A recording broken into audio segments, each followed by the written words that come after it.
السلام عليكم ورحمة الله وبركاته.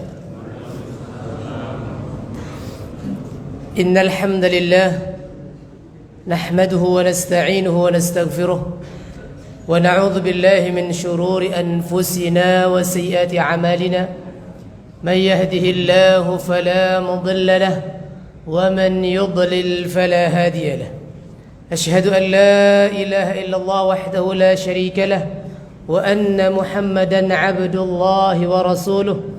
اللهم صل وسلم على نبينا الكريم محمد بن عبد الله وعلى آله وأصحابه ومن تبعهم بإحسان إلى يوم القيامة. أما بعد فاللهم ارزقنا علما وهدى وتقا وصلاحا يا مجيب السائلين اللهم آمين. أصبحنا على فطرة الإسلام وعلى كلمة الإخلاص وعلى دين نبينا محمد صلى الله عليه وسلم وعلى ملة أبينا إبراهيم حنيفا وما كان من المشركين. اللهم إنا نسألك علما نافعا ورزقا طيبا وعملا متقبلا. Alhamdulillah, kembali kita bersyukur kepada Allah Subhanahu wa taala jalla jalaluh, yang sampai detik ini Allah Subhanahu wa taala masih memberikan kita berbagai macam nikmat dan karunia. Dan nikmat terbesar Allah Subhanahu wa taala bisa muliakan kita bertemu dengan bulan Ramadan.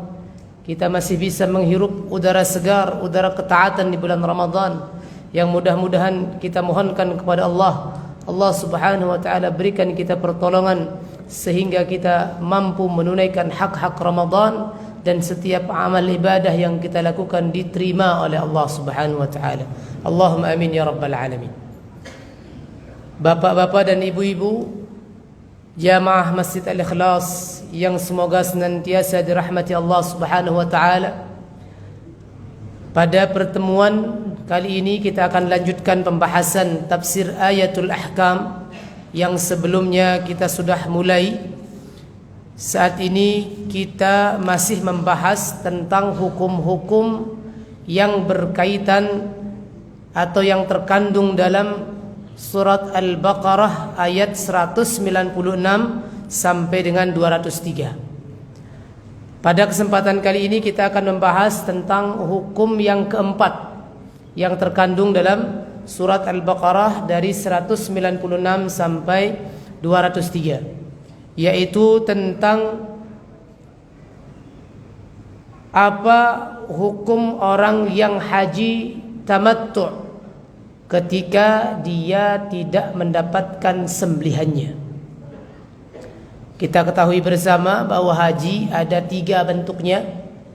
Yang pertama adalah haji ifrad, yaitu melaksanakan ibadah haji terpisah dengan umrah.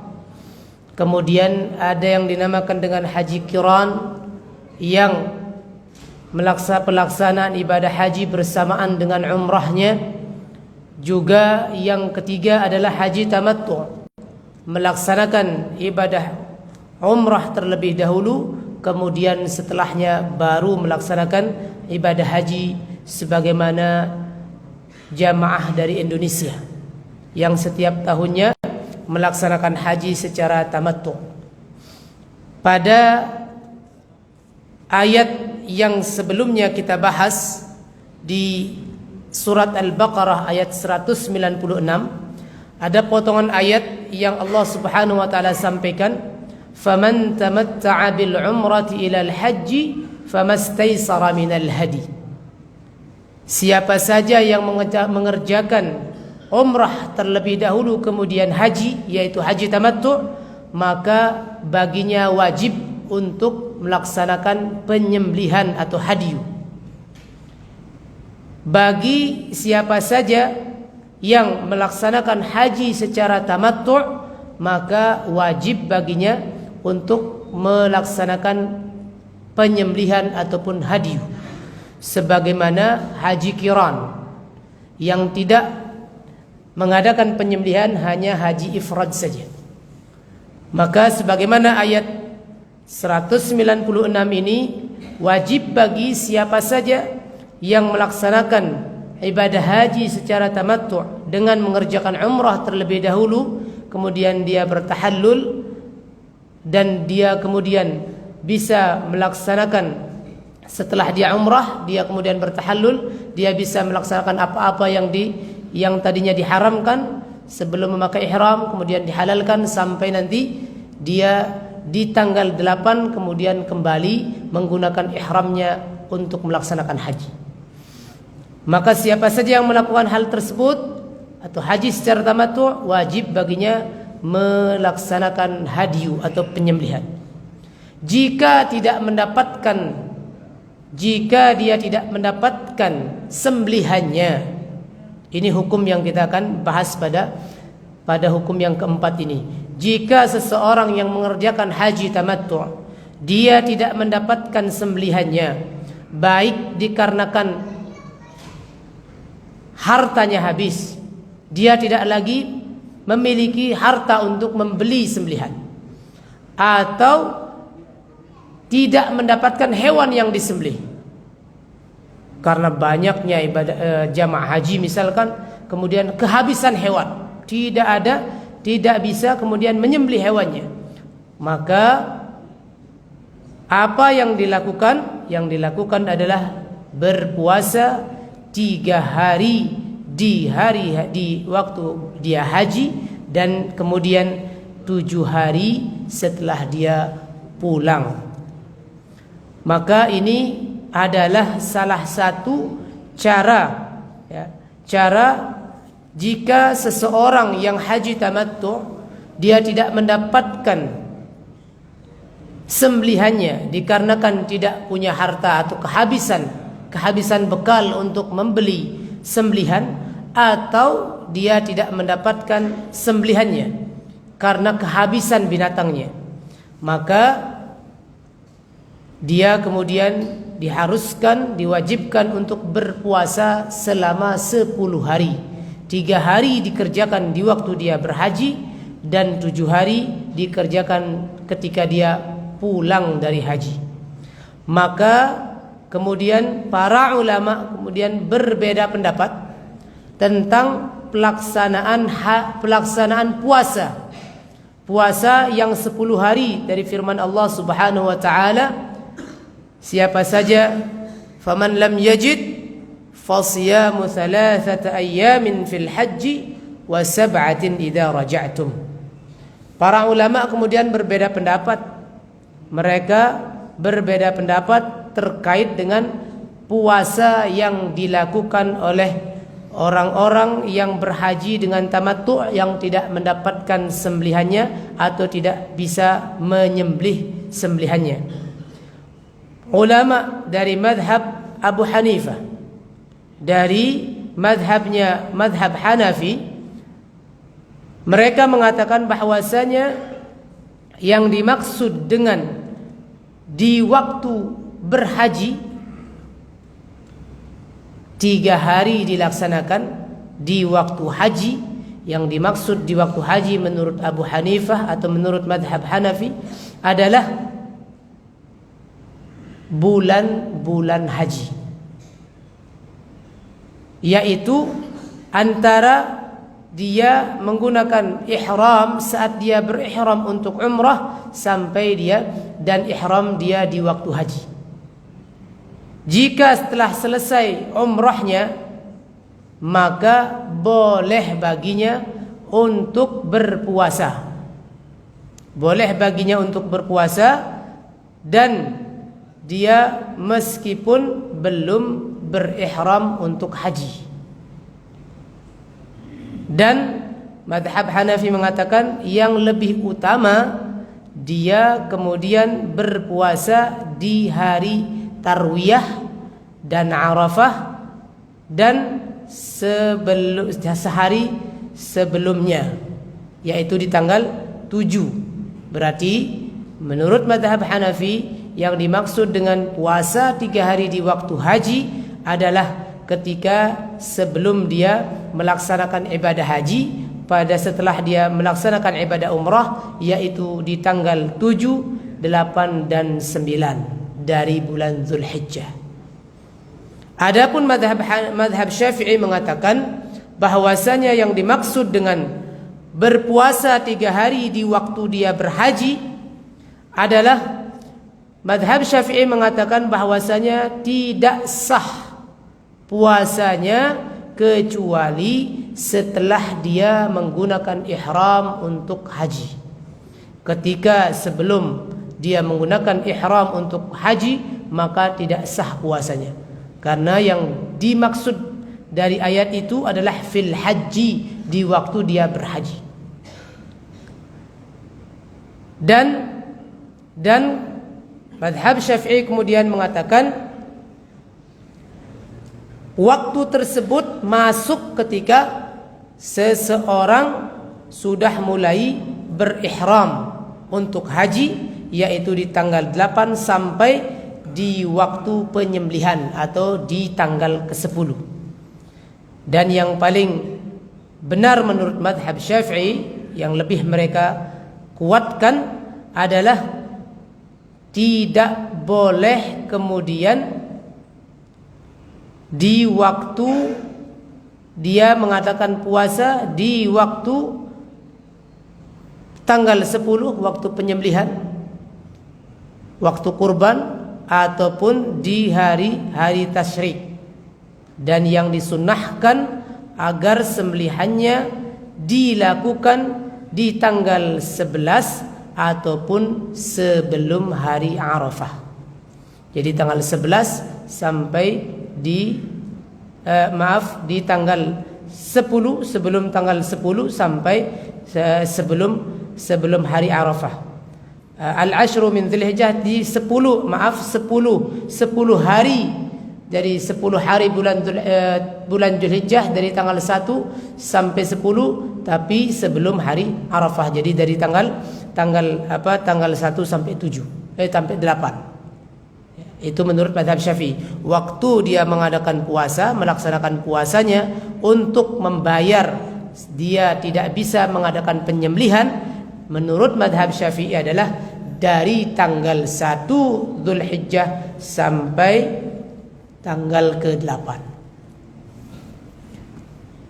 Kemudian selanjutnya ini pendapat yang kedua. Kalau tadi mazhab Hanafi mengatakan yang dimaksud waktu dia melaksanakan puasa 3 hari di waktu haji adalah kapan saja mulai dia masuk di waktu dia menggunakan ihram untuk berumrah, sampai batasnya dia nanti menggunakan ihram untuk berhaji, ya. Dan yang bisa dilaksanakan puasanya pada saat itu yang paling utama menurut mazhab Hanafi dari tanggal 7, 8 dan 9. Mazhab Syafi'i mengatakan tidak sah kalau dia dilakukan puasa yang 3 hari itu sebelum dia menggunakan ihram untuk haji. Dan yang lebih utama dilakukan di tanggal 1 sampai 10 sebelum dia hari Arafah. Jadi tanggal 1 sampai tanggal 8. Sebagian ulama kemudian mengatakan siapa saja yang melaksanakan puasanya, ya, siapa saja melaksanakan puasanya sebelum Id, yang belum melaksanakan puasanya sebelum Id, maka dia boleh mengerjakan puasanya di hari tasyrik. Ini sebagian ulama mengatakan siapa saja yang tidak melaksanakan puasanya tadi dari tanggal 1 sampai tanggal 10 sebelum dia melaksanakan Idul Adha sampai tanggal 10, maka boleh dia melaksanakan puasanya di hari tasyrik. Ini didasarkan, pendapat ini kemudian didasarkan oleh perkataan Ibunda Aisyah Ummul Mukminin Aisyah radhiyallahu anha, juga Ibnu Umar radhiyallahu anhuma, yang mengatakan bahwasanya beliau meriwayatkan satu hadis kemudian yang mengatakan lam yurakhas fi ayyamit tasyrik an yusamna illa liman la yajidil hadi. Tidak diberikan rukhsah, keringanan di hari tasyrik untuk dilakukan puasa pada hari-hari tersebut kecuali bagi siapa saja yang tidak mendapatkan sembelihan. Jadi dikecualikan bagi orang-orang yang tidak bisa menyembelih. Orang yang mengerjakan haji tamattu dia tidak bisa menyembelih sembelihannya karena kehabisan harta atau bekal ataupun tidak mendapatkan hewan sembelihannya, maka dia pun kemudian tidak bisa melaksanakan puasanya dari tanggal 1 sampai sebelum tanggal 10. Kemudian sebagian ulama mengatakan boleh dilakukan di hari tasyrik dengan riwayat Ibunda Aisyah tadi, dengan dalil riwayat Ibunda Aisyah dan Ibnu Umar tadi. Jadi diberikan keringanan, diberikan rukhsah bagi siapa saja yang tidak mendapatkan, yang tidak bisa melaksanakan puasa sebelum hari tasyrik, maka boleh melaksanakan puasanya di hari-hari tersebut karena dia tidak mendapatkan sembelihannya. Perbedaan pendapat ini kemudian didasari atau dilatar belakangi dengan perbedaan para ulama menafsirkan firman Allah Subhanahu wa taala yang berbunyi tadi salasata ayyamin fil haji. Jadi para ulama kemudian mereka berbeda pendapat dalam menafsirkan ayat ini. 3 hari di waktu fil haji, di waktu haji. Apa yang dimaksud di waktu haji ini? Maka para ulama Hanafiyah tadi mengatakan di bulan haji, fi syahril haji, di bulan haji. Makanya kemudian mereka mengatakan boleh melakukan puasanya di waktu-waktu di bulan haji tersebut, dari mulai memakai pakaian ihram untuk umrah sampai kemudian memakai pakaian untuk haji. Madhab Syafi'i kemudian Syafi'i mengatakan yang dimaksud dengan fil haji itu di waktu haji adalah di waktu dia menggunakan ihram untuk haji. Makanya madhab Syafi'i kemudian mengatakan bahwasanya tidak sah puasanya ketika dilakukan sebelum berihram dengan haji. Ini pun kemudian perbedaan mereka didasarkan dengan perbedaan para sahabat dan tabi'in dalam menafsirkan ayat-ayat tersebut. Jadi memang ada dasar atau sumber perbedaannya dari zaman sahabat sampai dan juga tabi'in, sehingga kemudian para ulama madhab juga kemudian berbeda pendapat tentang hal tersebut, ya. Masing-masing kemudian menafsirkan atau menguatkan tafsiran yang dikuatkan yang dikemukakan oleh sahabat A atau sahabat B. Ya, karena sahabat berbeda dalam menafsirkan tersebut, maka kemudian generasi setelahnya pun ya, ada yang mengikuti para sahabat tersebut dalam menafsirkan ayat tersebut. Nah, ini ada 2 perbedaan dari maksud dari berpuasa 3 hari di waktu haji tadi. Ada madhab Hanafi dan madhab Syafi'i. Adapun kemudian puasa yang 7 hari, karena sekali lagi kalau haji tamattu kemudian tidak bisa menyembelih sembelihan, ini harus menggantinya dengan puasa 10 hari. 3 hari dikerjakan di waktu haji dengan perbedaan yang tadi dikemukakan. 7 hari ketika dia selesai melaksanakan ibadah haji. Apa yang dimaksud dengan atau di mana dia? Kapan waktunya? Kapan waktunya melaksanakan puasa 7 hari? Bahasa daripada firman Allah Subhanahu wa taala ayatnya wa sab'atin idza raja'tum, dan 7 hari ketika kalian pulang. Apa yang dimaksud pulang ini? Para ulama kemudian juga para ulama fikih juga berbeda pendapat tentang waktu melaksanakan puasa 7 hari ini, yang didasari dengan ayat tadi wa sab'atin idza raja'tum, dan 7 hari ketika kalian pulang. Madhab Syafi'i mengatakan waktu melaksanakan puasanya itu yaitu ketika sudah pulang, sudah sampai kepada keluarga dan tempat tinggalnya. Jadi kalau sudah sampai ke keluarganya dan tempat tinggalnya, baru kemudian melaksanakan puasa yang 7 hari. Ini menurut madhab Syafi'i dengan dalil ayat tadi wa sab'atin idza raja'tum, dan 7 hari dilakukan puasa yang 7 hari dilakukan ketika pulang ketika sampai di rumah. Imam Hambali, Ahmad bin Hambal, kemudian mengatakan bahwasanya waktu melaksanakan puasanya itu adalah dibolehkan seseorang berpuasa waktu di pertengahan jalan. Di jalan ketika dia ingin belum sampai di pertengahan jalan, ketika dia belum sampai di rumahnya pun boleh mengerjakan puasanya. Ini menurut mazhab Hambali. Tidak disyaratkan harus sampai di rumahnya dulu atau tempat tinggalnya dulu. Ini menurut mazhab Hambali. Boleh dilakukan di saat dia di perjalanan. Misalkan kita adalah orang Indonesia, kemudian pas pulang haji mampir dulu ke rumah anaknya yang ada di Dubai misalkan, atau di mana, di Turki dan lain sebagainya, belum sampai ke rumahnya, ke negaranya Indonesia. Menurut mazhab Hambali boleh dilakukan puasanya di sana. Kalau mazhab Syafi'i tidak boleh. Bolehnya nanti kalau sudah sampai ke rumah dan tempat tinggalnya.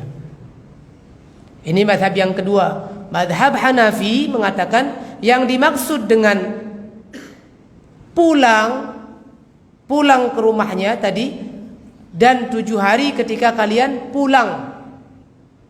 Yang dimaksud dengan pulang adalah selesai dari setiap pekerjaan haji. Ini menurut mazhab Hanafi dan juga mazhab Maliki. Jadi yang dimaksud dengan pulang di situ, di ayat itu, wasab'atin idza raja'tum, dan 7 hari ketika kalian pulang, maknanya adalah 7 hari ketika kalian telah selesai melaksanakan semua rangkaian aktivitas ibadah haji. Maka tidak disyaratkan mau sampai ke rumah ataupun belum, mau sudah yang penting sudah di jalan ataupun belum jalan, yang penting sudah selesai melaksanakan semua aktivitas ibadah hajinya, pekerjaan-pekerjaan, perbuatan manasik haji sudah semua selesai, maka mulai di situ sudah dibolehkan berpuasa yang 7 hari tadi. Ini menurut mazhab Hanafi dan Hambali. Jadi ada 3 pendapat di situ. Yang kapan boleh dilaksanakan ibadah puasanya yang 7 hari, kapan waktunya? Maka ada 3 pendapat. Yang pertama, mazhab Syafi'i mengatakan waktu kalau sudah sampai di rumah. Setelah selesai melaksanakan ibadah haji, sampai di rumah dan tempat tinggalnya, baru melaksanakan puasanya. Mazhab Hambali mengatakan boleh di waktu dia belum sampai, tidak disyaratkan sampai dulu ke rumahnya atau tempat tinggalnya. Di jalan pun masih bisa, boleh dilakukan puasa yang 7 hari itu, tidak disyaratkan harus sampai ke rumahnya dulu. Madhab Hanafi juga mengatakan yang dimaksud dengan pulang di ayat itu adalah selesainya seseorang yang melakukan ibadah haji, melakukan aktivitas manasik hajinya. Mau dia sebelum pulang ataupun sudah perjalanan pulang ataupun sampai di rumahnya, sama saja. Ini mazhab Hanafi dan Maliki. Adapun kemudian dikomentari semua pendapat ini oleh Imam Asy-Syaukani, yang kemudian beliau merajihkan dan menguatkan pendapat yang pertama, pendapatnya mazhab Syafi'i, yang kemudian di hal tersebut pun didasari dengan hadisnya Ibnu Umar. Hadis Ibnu Umar radhiyallahu an, beliau mengatakan bahwasanya Nabi sallallahu alaihi wasallam bersabda, siapa saja faman lam yajid fasiyamu 3 ayamin fil haji wa 7 idza raja'a ila ahlihi. Nabi dengan tegas kemudian mensabdakan bahwa siapa saja yang tidak mendapatkan sembelihannya, maka wajib baginya untuk berpuasa 3 hari di waktu haji dan 7 hari ketika dia pulang ke keluarganya. Ketika dia sudah pulang, sudah sampai di keluarganya. Maka dengan dalil ini kemudian mazhab Syafi'i dan juga Imam Syaukani menguatkan pendapat yang mengatakan waktu melaksanakan ibadah puasa yang 7 hari bagi seorang yang melakukan haji tamattu yang tidak mendapatkan sembelihannya adalah ketika dia sudah sampai di rumahnya. Juga dikuatkan dengan pendapatnya Ibnu Abbas radhiyallahu anhu. Beliau juga mengatakan pendapat dengan lafaz wa sab'atin idza raja'tum ila amsarikum, dan 7 hari ketika kalian sampai di tempat tinggal kalian, di negara ataupun tempat tinggal kalian. Maka dengan dalil-dalil ini kemudian ulama merajihkan, menguatkan pendapatnya madhab Syafi'i, wallahu taala a'lam bissawab. Nah, ini hukum yang pertama tadi. Hukum yang pertama, apa yang dilakukan, apa yang wajib dilakukan bagi orang-orang yang haji tamattu', yang seharusnya yang diwajibkan bagi orang haji tamattu menyembelih sembelihan, kemudian dia tidak mendapatkan sembelihannya karena habis perbekalannya dan juga habis hewan yang mau disembelihnya, maka wajib bagi mereka yang keadaannya seperti itu untuk berpuasa 3 hari di waktu haji, 7 hari di waktu selesai berhaji. 3 hari di waktu berhaji ada beberapa pendapat tadi yang dimaksud di waktu haji. Kemudian 7 hari di waktu setelah dia berhaji ada beberapa pendapat juga. Ya, sebagaimana yang tadi sudah disampaikan madhab Syafi'i, Hambali, Hanafi dan Maliki. Kemudian hukum yang selanjutnya.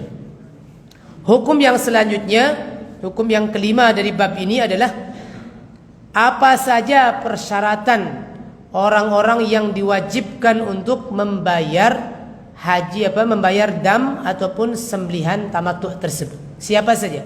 Apa saja syaratnya? Syarat untuk membayar dam, seorang harus membayar dam tamattu'. Para ulama kemudian mengatakan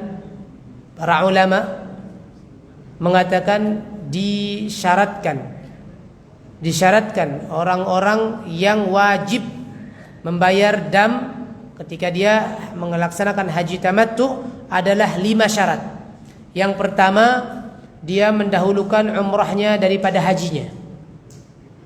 Mendahulukan pekerjaan atau ibadah umrah daripada haji. Adapun jika dia berhaji dulu kemudian baru berumrah, maka tidak disebut dengan tamattu. Ini syarat yang pertama. Yang kedua, agar dia melaksanakan ihram umrahnya di waktu haji. Melakukan ihram untuk umrah di bulan haji. Di 4 bulan saja, bulan Syawal, kemudian Dzulqa'dah, Dzulhijjah, 3 bulan saja. Dari bulan Syawal, kemudian Dzulqa'dah, Dzulhijjah. Di bulan-bulan haji saja. Kalau dia melaksanakan umrah berihram untuk umrah selain bulan haji, maka tidak dikatakan tamattu'. Kemudian yang ketiga syaratnya, agar dia berhaji di tahun tersebut, tidak di tahun yang berbeda. Dia melaksanakan umrah di waktu haji, kemudian hajinya tahun berikutnya, maka ini pun tidak disebut dengan haji tamattu'. Harus hajinya dilakukan di tahun yang sama. Faman tamatta'a bil umrati ilal haji. Karena nyambung ibadah umrahnya dengan hajinya, nyambung. Jadi tidak boleh terpisah tahunnya. Kemudian yang keempat, agar jangan sampai dia tidak termasuk penduduk Mekah. Kalau dia penduduk Mekah, maka tidak dikatakan seorang haji tamattu'. Dengan firman Allah Subhanahu wa taala, "Dzalika liman lam yakun", maaf kalau dia tidak mempunyai keluarga di Makkah. Ya, dia tidak mempunyai keluarga dan juga dia tidak termasuk orang yang bermukim di Makkah. Dzalika liman lam yakun ahluhu hadiril Masjidil Haram. Yang demikian itu bagi siapa saja yang keluarganya tidak tinggal di sekitar Masjidil Haram. Yang kelima syaratnya adalah agar ihram hajinya dilakukan di Makkah. Jadi dia setelah dia ihram untuk umrah waktu di miqat, kemudian dia sampai di Makkah, kemudian melaksanakan ibadah umrah tahallul, kemudian dia bebas pas waktu di tanggal 8 dia kembali ihram dari Makkah, bukan kembali ke miqatnya. Kalau dia kembali ke miqatnya, maka dia tidak dikatakan haji tamattu. Jadi syarat yang kelima ini agar dia menggunakan ihram hajinya dari Makkah. Kalau dia kembali ke miqatnya dan dia berihram untuk haji, maka dia tidak diwajibkan untuk membayar dam tamattu' tadi. Ya, ini beberapa syarat daripada ulama yang mengatakan bahwasanya syarat kewajiban seseorang yang harus membayar dam tadi ketika melaksanakan haji tamattu, yaitu berupa sembelihan. Adapun mazhab Maliki, kemudian mereka mengatakan ada 8 syaratnya. Kalau tadi para ulama selain mazhab Maliki mengatakan hanya ada 5, mazhab Maliki mengatakan ada 8 syarat untuk seseorang itu wajib membayar dam dia haji tamattu. Yang pertama, menurut mazhab Maliki, haji dan umrahnya dikerjakan bersamaan. An yajma'a bainal haji wal umrah, dia dikumpulkan pelaksanaan haji dan umrahnya. Kemudian yang kedua, sekali safar, sekali perjalanan, enggak boleh perjalanannya 2 kali, tapi sekali. Sama dengan pendapat tadi, syarat yang hanya berbeda ungkapan saja. Kalau tadi para ulama mengatakan harus hajinya di tahun tahun yang sama, ya, tahun yang sama. Ya. Madhab Maliki mengatakan fi safarin wahid, satu perjalanan saja. Kemudian juga yang ketiga fi amin wahid, di tahun yang satu tahun yang sama. Fi ashuril hajj, di waktu haji, di bulan-bulan haji. Kemudian juga agar mendahulukan umrahnya daripada hajinya, ini yang kelima. Yang keenam, agar kemudian ihram hajinya setelah dia selesai melakukan umrah. Yang ketujuh, agar umrah dan hajinya itu dilakukan oleh 1 orang. Yang kedelapan, dia tidak termasuk penduduk Makkah. Ini beberapa pendapat atau syarat yang dikemukakan oleh para ulama kita, baik dari madhab yang lain ataupun madhab Maliki. Dari seluruh ulama kita dari berbagai macam madhab, ada yang mengatakan 5 syaratnya, ada madhab Maliki mengatakan 8. Jadi sebenarnya semuanya bisa ketemu semua, hanya diperinci di madhab Maliki. Ya, semuanya hampir sama, cuman beda pengungkapan saja. Yang jelas, yang paling menonjol syarat tersebut, yang pertama, haji tamattu itu dilakukan 1 di bulan-bulan haji di tahun yang sama, dan dilaksanakan umrah dulu baru kemudian haji, ya, dan tidak termasuk penduduk Makkah. Kemudian yang hukum yang selanjutnya, ini hukum yang kelima tadi, hukum yang kedua pada pembahasan ini, syarat-syarat kewajiban seseorang harus membayar dam tamattu. Yang selanjutnya, hukum selanjutnya, siapa yang dimaksud dengan orang-orang yang hadir di Masjidil Haram, penduduk Masjidil Haram, siapa yang dimaksud? Firman Allah Subhanahu wa taala yang berbunyi, "Dzalika liman lam yakun ahluhu hadiril Masjidil Haram." Yang demikian itu adalah bagi siapa saja yang keluarganya tidak tinggal di sekitar Masjidil Haram. Maka ayat ini menunjukkan siapa saja yang tinggal di Masjidil Haram, ahlul haram, dia tidak bisa mengerjakan haji tamattu. Tidak bisa mengerjakan haji tamattu. Ini adalah pendapatnya Ibnu Abbas dan juga Abi Hanifah, juga Maliki, Imam Malik, juga Imam Syafi'i dan Ahmad. Mereka mengatakan bahwasanya hampir semua sepakat Mereka mengatakan bahwasanya seseorang yang tinggal di Makkah kemudian dia bertamattu', ya, dia bertamattu' tanpa kemudian tidak ada kemakruhan bagi mereka, walaisa alaihi hadyun walasiyah. Kalau ada orang Mekah yang mengerjakan haji seperti tamattu', maka bagi mereka tidak ada sembelihan. Tidak wajib mereka membayar dam untuk melakukan penyembelihan seperti orang-orang yang tidak tinggal di Makkah.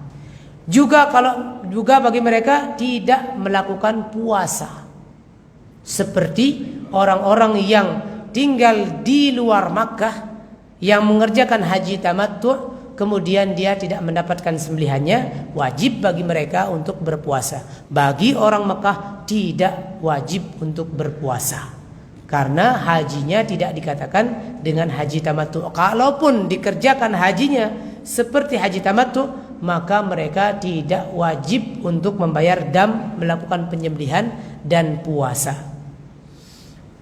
Juga mereka kemudian para ulama ini bersepakat kemudian mengambil hukum tadi yang mengatakan bahwa orang Makkah tidak melakukan penyembelihan dan puasa. Ini mereka mengatakan bahwasanya ayat atau isyarah yang mengatakan dzalika liman lam yakun ahluhu hadiril masjidil haram, mereka kembalikan ayat itu kepada yang paling dekat, ya. Yang paling dekat di sini dari dhamir yang ada, yaitu mereka mengatakan bahwasanya yang demikian itu haji tamattu itu tidak haji tamattu itu tidak berlaku bagi orang-orang yang keluarganya dan dirinya berada di sekitar Masjidil Haram. Namun kemudian mereka para ulama berbeda pendapat siapa yang dimaksud, orang-orang yang tinggal di Masjidil Haram, siapa yang dimaksud. Ini berbeda pendapat mereka. Kalau terkait orang yang di Masjidil Haram yang melakukan haji tamattu, itu mereka sudah sepakat tidak melakukan penyembelihan, tidak wajib membayar dam penyembelihan, juga tidak berpuasa. Mereka berpendapat kategori siapa yang termasuk hadiril Masjidil Haram, penduduk yang tinggal di Masjidil Haram, siapa yang dimaksud. Ini mereka berbeda pendapat. Madhab Maliki mengatakan mereka yang dimaksud adalah penduduk Mekah. Penduduk Mekah. Dan ini juga dipilih pendapat ini oleh Imam Al-Tahawi. Ya, Madhab Maliki mengatakan penduduk Makkah yang dimaksud dengan hadiril Masjidil Haram. Ibnu Abbas mengatakan bahwasanya jadi kalau Makkah berarti lebih luas cakupannya. Kalau Ibnu Abbas mengatakan bahwasanya mereka penduduk Ahlul Haram yang berada di sekitar tanah suci saja. Agak menyempit. Kalau madhab Maliki Makkahnya. Kalau madhab Ibnu Abbas mengatakan penduduk yang ada di sekitar tanah haram saja. Kalau madhab Syafi'i mengatakan man kana ahluhu ala aqalli masafati tuqsaru fiha as-salah. Kalau madhab Syafi'i mengatakan siapa saja yang keluarganya berada minimum lebih kurang daripada jarak boleh diqasar salat. Ini madhab Syafi'i, lebih luas lagi dari madhab Syafi'i, lebih meluas lagi. Jadi yang dimaksud dengan penduduk yang hadir di Masjidil Haram atau penduduk Masjidil Haram adalah menurut madhab Syafi'i adalah mereka yang keluarganya berada di jarak yang sebelum paling tidak sampai bolehnya diqasar salat 83 ataupun 84 kilometeran radiusnya. Nah, itu menurut madhab Syafi'i dan juga dipilih pendapat ini oleh Ibnu Jarir. Kalau kemudian Abu Hanifah, madhab Hanafi mengatakan bahwa mereka adalah hum ahlul mawaqit wa min waraiha min kulli nahiyah. Kalau madhab Hanafi kemudian mengatakan mereka yang tinggal di sekitar miqat yang ada, dan mereka yang tinggal di sekeliling atau di luar miqat itu, dari setiap penjurunya, dari setiap penjuru miqat yang ada, luas lagi, ya, lebih luas lagi. Ini beberapa pendapat, ya, beberapa pendapat dari para madhab kita, ya, yang mengatakan siapa yang dimaksud dengan penduduk Masjidil Haram, hadiril Masjidil Haram, ya. Kemudian pengarang kitab ini mengatakan bahwasanya apa yang dimaksudkan, pengarang kitab ini menguatkan, beliau mengatakan semoga apa yang dikedepankan daripada pendapatnya madhab Maliki ini yang lebih kuat bagi saya, kata pengarang kitab ini, ya. Pengarang kitab ini mengatakan bahwasanya yang lebih kuat pendapatnya menurut saya, katanya, ya, ini Syekh Muhammad Ali As-Sabuni mengatakan, yaitu pendapatnya madhab Maliki yang mengatakan penduduk Makkah.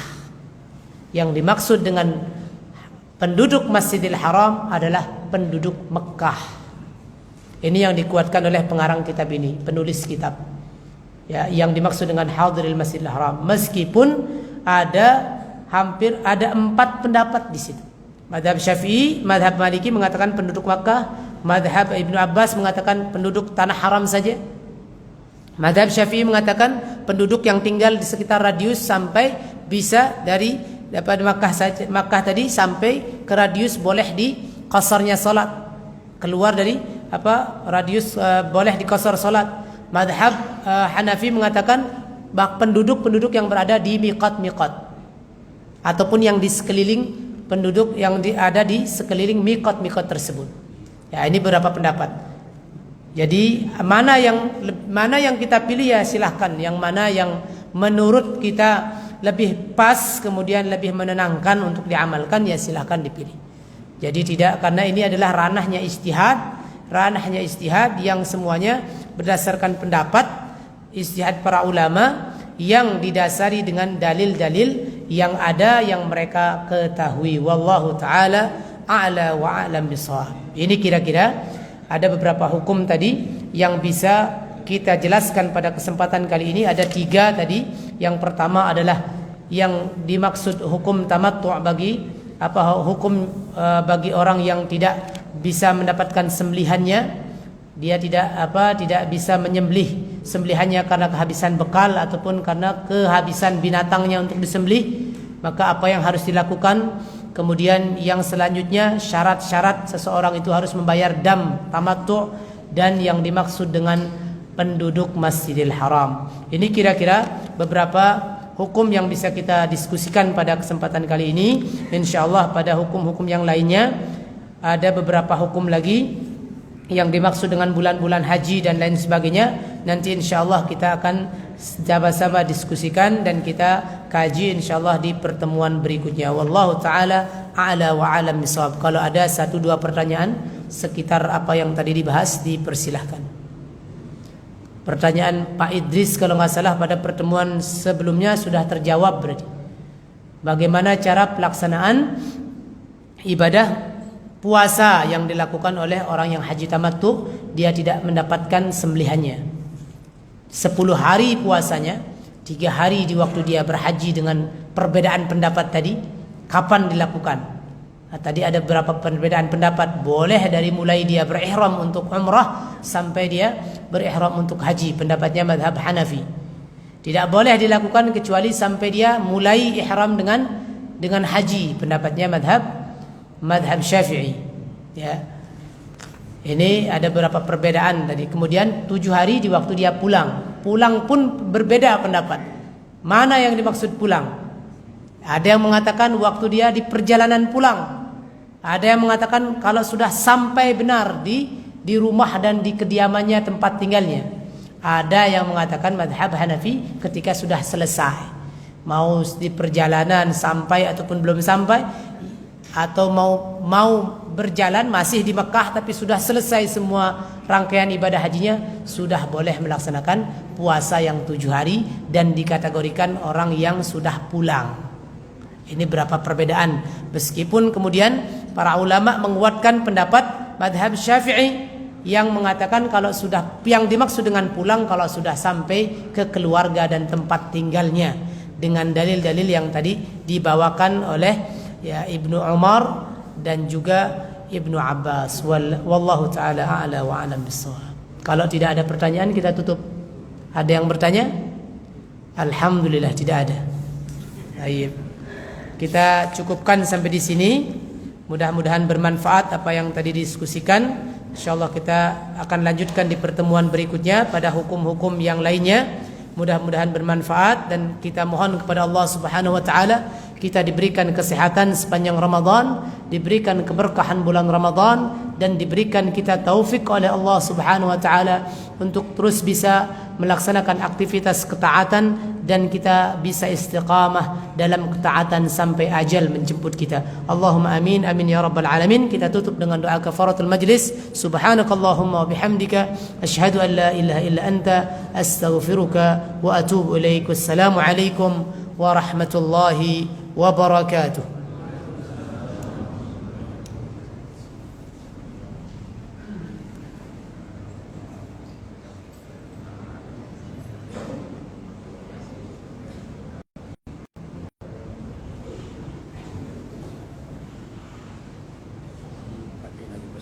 Masih dikit lagi.